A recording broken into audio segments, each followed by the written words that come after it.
Kalau nasihat ulama, Quran sudah tidak didengar, maka alam yang milik Allah ini akan bicara. Wahai penduduk Indonesia yang diberi iman oleh Allah, sekarang alam sudah menasihati kita 7 sebab mengapa musibah datang bertubi-tubi. Yang pertama, karena banyaknya maksiat. Surah Yasin ayat 19 yang kita baca setiap hari.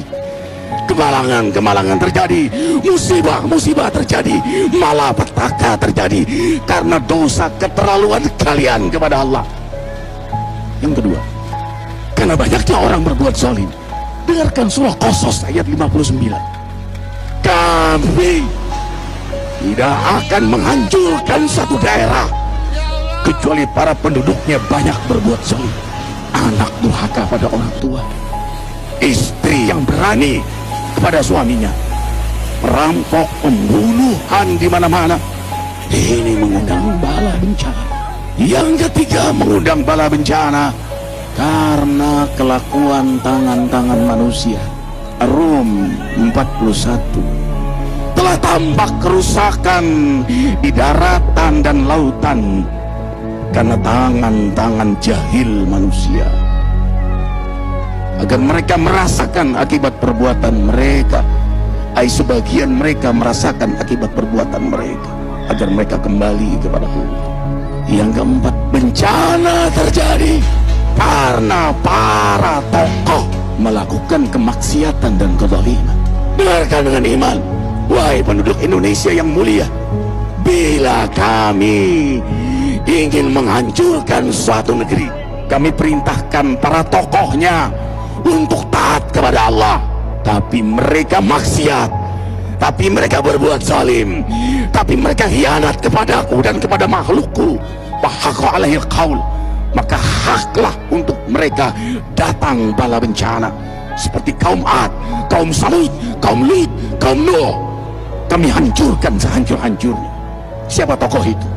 Para pemimpin kita yang sumpah Al-Quran di kepalanya, demi Allah tidak korupsi. Lalu korupsi.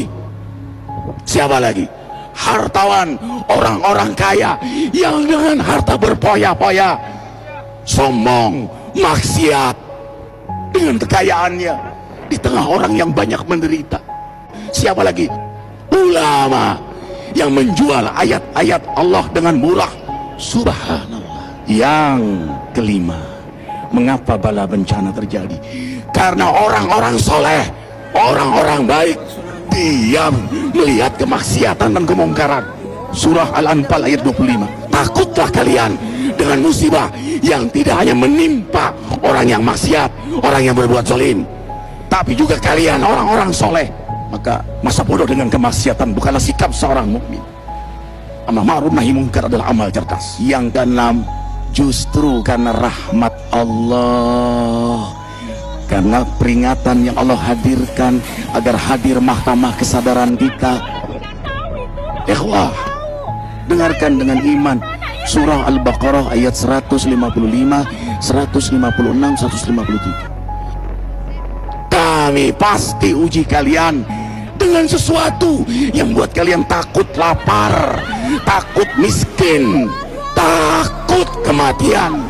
Tapi kabarkan berita gembira bagi hamba Allah yang sabar dari semua ujiannya, yang mereka berkata, sesungguhnya kami milik Allah dan sesungguhnya kami akan kembali kepada Allah.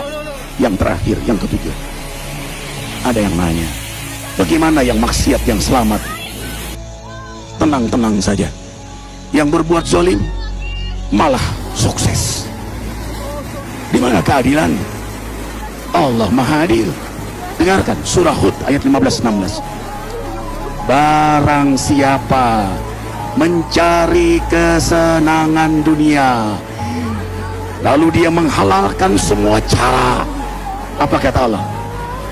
Kami beri, tapi di akhirat tidak mendapatkan secuil pun kenikmatan, malah nikmat di dunianya menjadi bahan bakar azab untuk dirinya. Itulah istidrak. Lalu apa sikap kita sekarang? Orang beriman menjadikan peristiwa apapun sebagai jalan untuk mendekatkan dirinya kepada Allah.